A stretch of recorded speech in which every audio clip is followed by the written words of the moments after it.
Olá, o Clube 700 já está no ar. Obrigada por mais uma vez ter a sua companhia.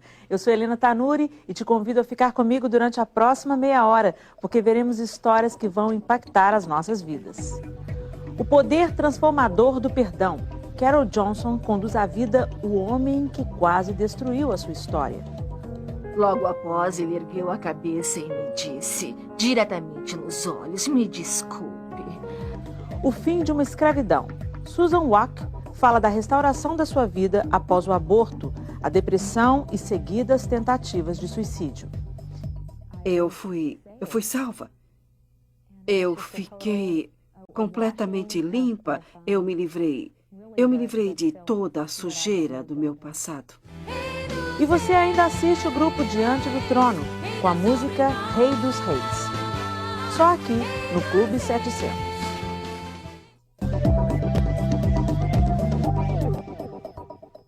O nosso programa já começou e você que está aí do outro lado da telinha pode entrar em contato conosco. Se o seu desejo é que oremos por você, pegue o telefone e ligue agora. Temos uma equipe de conselheiros com a qual você poderá conversar, receber uma palavra de ânimo e uma oração que vão impactar a sua vida. Ligue já.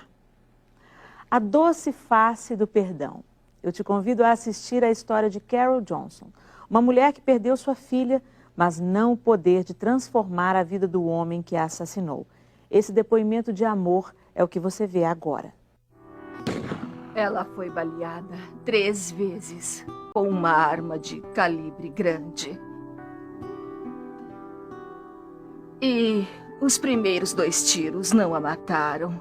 Ele levou mais de 2 horas para atirar nela pela 3ª vez. E quando ele deu o tiro final, explodiu o peito dela. Tammy Waite, de 32 anos de idade, foi brutalmente assassinada por seu namorado. Ainda vejo lá deitada. Foi muito difícil para Carol Johnson aceitar esse crime, especialmente porque Tammy era a sua primeira filha. Uma joia que ele nunca conseguiu repor. A Tammy era muito organizada. Ela foi criada para ter uma carreira. Ela realmente queria fazer alguma coisa com a vida dela. Sonhos frustrados, pelos quais o namorado dela não demonstrou nenhum remorso. Isto aconteceu na mesma ocasião em que estava acontecendo o julgamento de O.J. Simpson. Na verdade, o homem que matou minha filha telefonou para o emprego dele e disse: parece que eu copiei o Simpson, como se fosse uma piada. O namorado de Tammy esteve bebendo e consumindo drogas. Houve uma discussão, mas ele não deu nenhum sinal de violência. É difícil de aceitar como mãe. Você não sabe por quê. É muito conveniente. Quanto mais Carol o ouvia no tribunal, mais triste ficava. Eu odiava aquele homem e ficava pensando se haveria algum jeito de atingi-lo. Eu queria que ele fosse ferido da mesma forma como minha filha foi. Eu queria que ele morresse. Eu estava lá sentada e disse: Deus, eu não aguento mais. Foi quando ela se lembrou de uma promessa de Deus.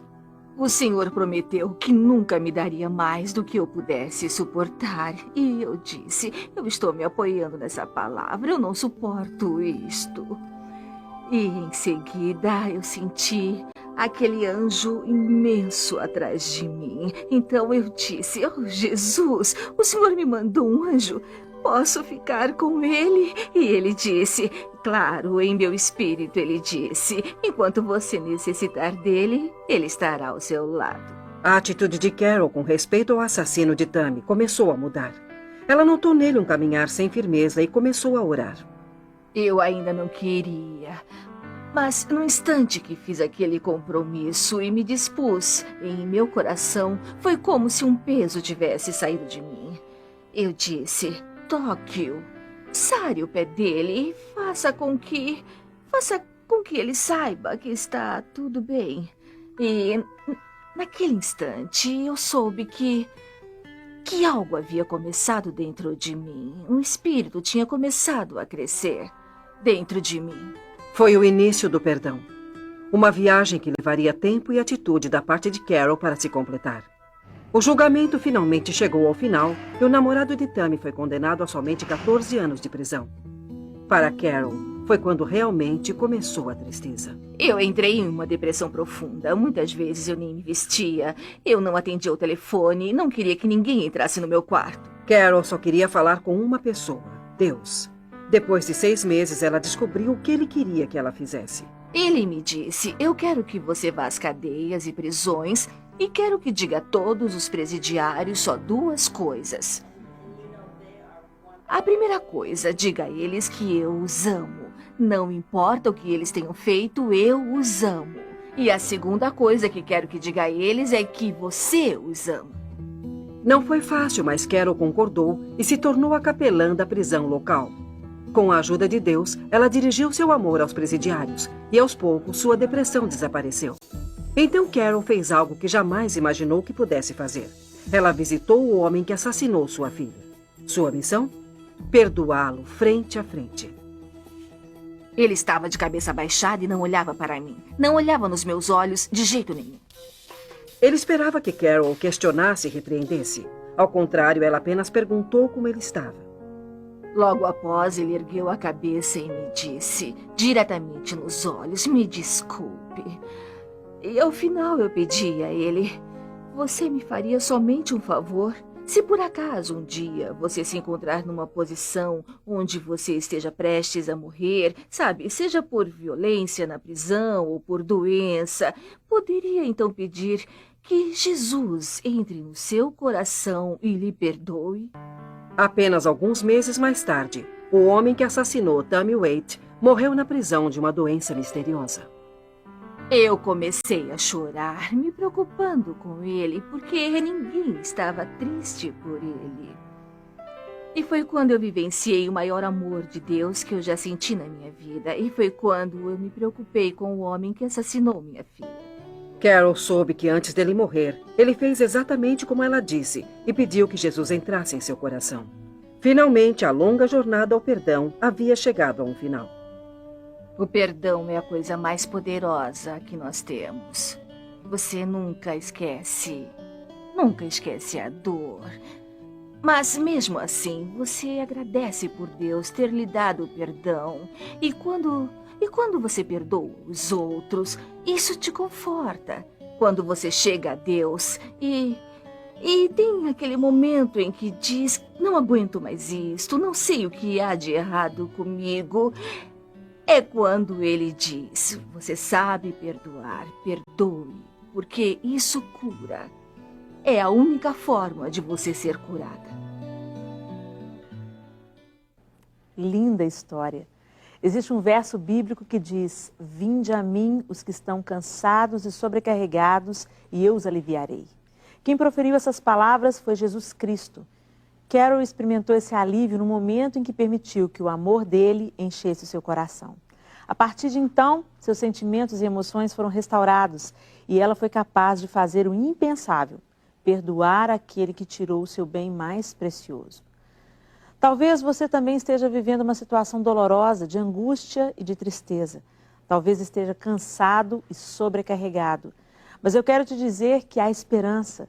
Se você precisa de forças para perdoar, se precisa de uma oração para vencer seus problemas, pode contar com a gente. Nossa equipe de conselheiros está à sua disposição. Ligue para nós, queremos te conhecer e orar por você.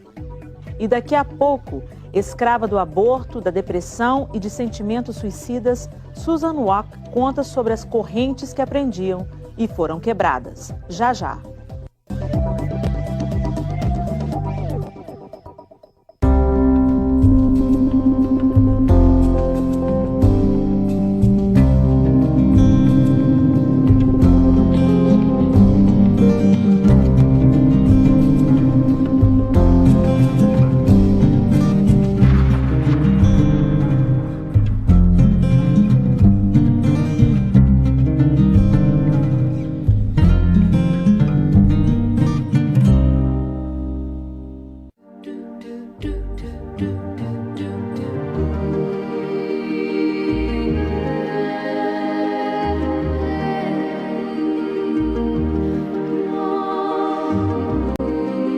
A vida pode ser tão mais simples se nos lembrarmos de manter nossa atenção nas coisas de cima. Ligue para o Clube 700. Tudo pode mudar para melhor se voltar sua atenção para Jesus.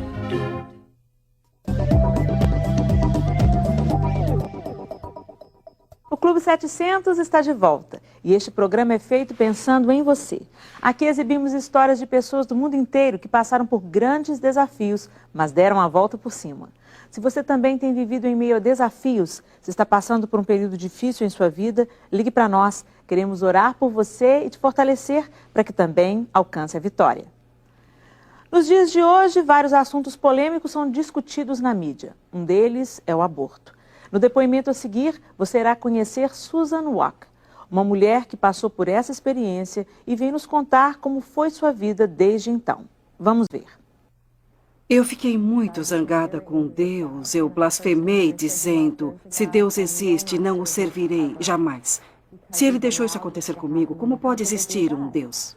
A dor que Susan Walk descreve é o horror da violência conjugal. Apesar da gravidez, Susan era seguidamente espancada. Onde estava a vida de sonho que imaginava quando criança? Outra lembrança também a perseguia. Susan fez 3 abortos, o primeiro com 14 anos. Ela acredita que a culpa desses atos foi a causa de tudo o que lhe aconteceu depois. Até o nascimento do Steven, eu fiz muitos abortos que eu considerava um meio de controle de natalidade. E depois do Steven, a barbaridade do aborto acabou me atingindo em cheio. E naquele ponto, a vida dele também era dispensável. Dispensável. A vida dele também era dispensável. Dispensável. A vida dele também era dispensável. Era como se Susan fosse engolida por uma escuridão que a enlouquecia. Sonhos tenebrosos e vozes assombravam o seu sono. Assassina, assassina, assassina. Aquilo durava horas. Mas quem seria a assassina? Eu queria saber o que estava acontecendo. Assim, esses pensamentos foram enraizando-se aos poucos, compuseram a ideia de que aquela pequena criança era um mal, que deveria morrer e que ela era a causa de tudo o que acontecia comigo. Uma vez eu tentei sufocar o meu filho e eu me lembro da pequena veia azul que saltou na testa dele e ele ficou muito mal. Ele ficou muito mal mesmo. E então alguma coisa aconteceu.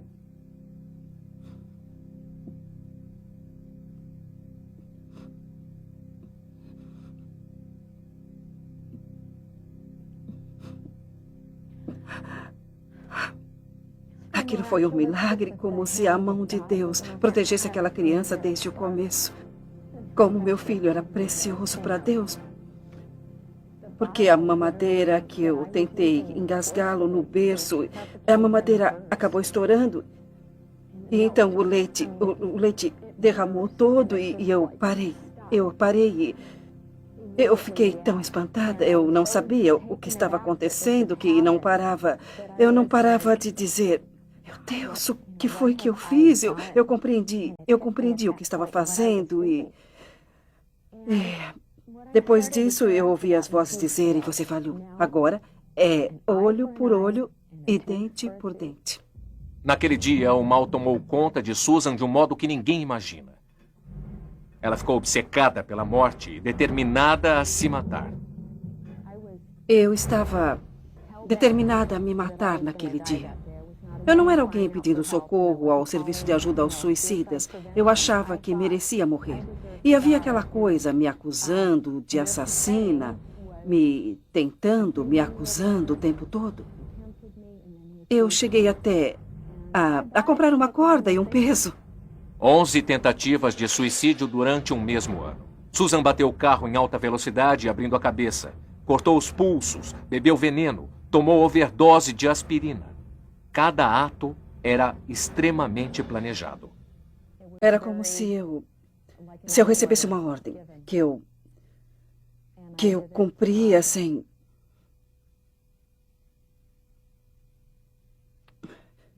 o menor receio de morrer. Mas então, como Susan sobreviveu? Segundo ela, Deus poupou a sua vida, graças às orações de seus vizinhos Larry e Linda Maynard. Os Maynards, que tinham 2 filhos, trouxeram Susan para viver com eles e cuidarem dela, protegendo o bebê Stephen de todo o mal.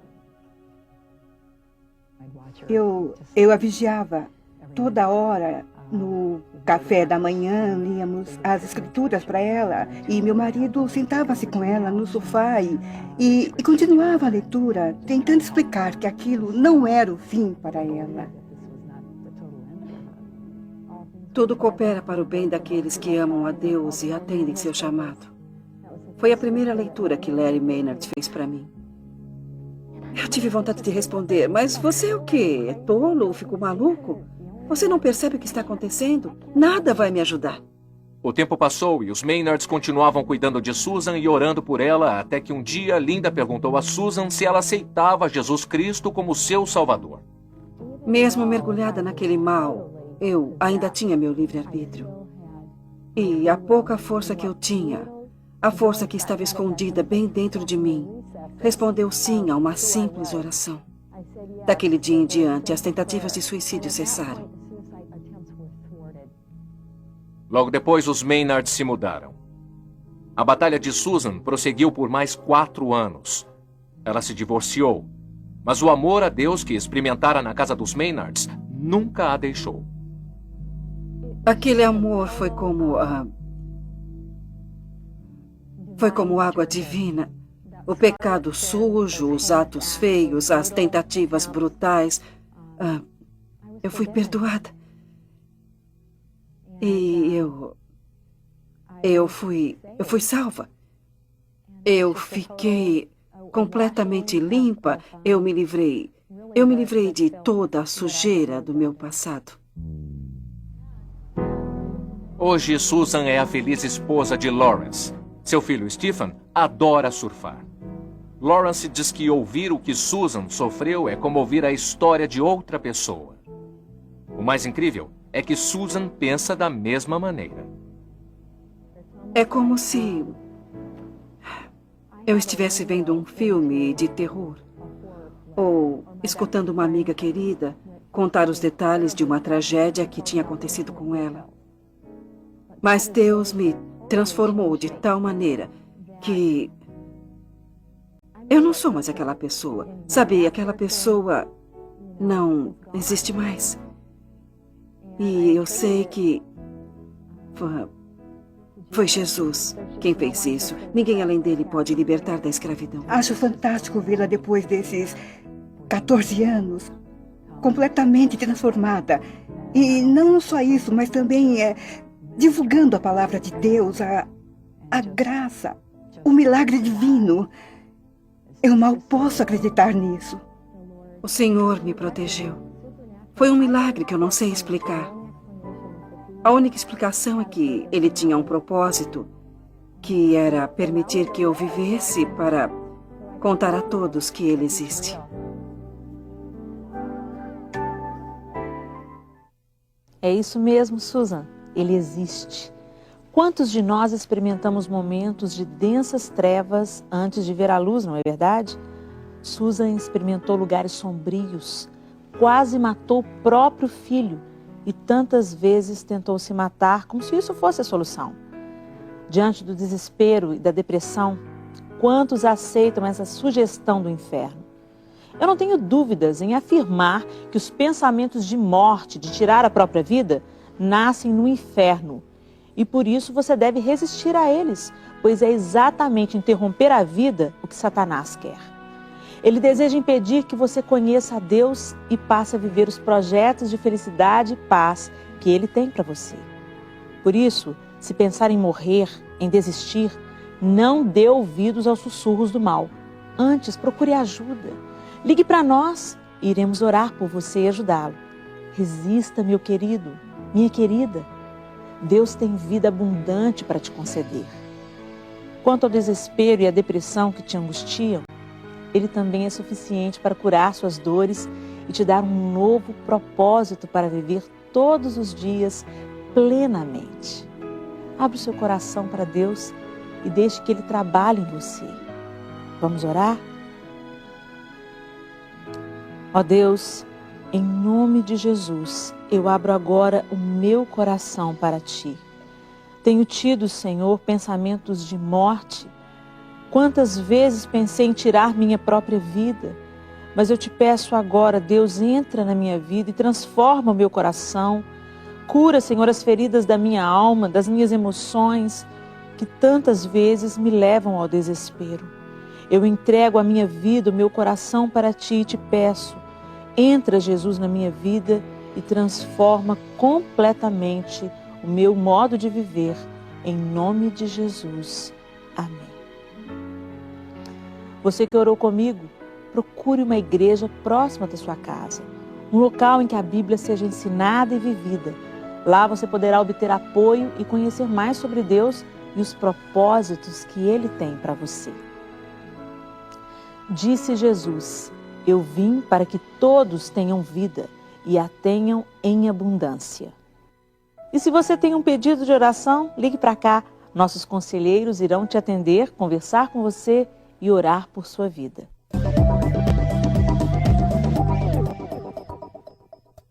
O Clube 700 está chegando ao final, mas eu gostaria de ter a sua companhia também no nosso site. O endereço está no rodapé do seu vídeo e lá você vai encontrar os depoimentos que exibimos aqui, outras histórias, música, reportagens e muito mais. Eu aguardo a sua visita ao site do Clube 700, tá certo? Como vimos no programa de hoje, a Bíblia nos fala sobre a luz e as trevas, sobre a vida que Deus quer nos dar e o cuidado que devemos ter com as artimanhas do diabo, que deseja tirar a beleza do nosso viver. Por isso eu quero dizer para você ser forte. Quero que saiba que Jesus Cristo veio para salvar e te dar uma vida de paz e contentamento. Deixe-o ser o Senhor do seu coração, o Rei da sua vida.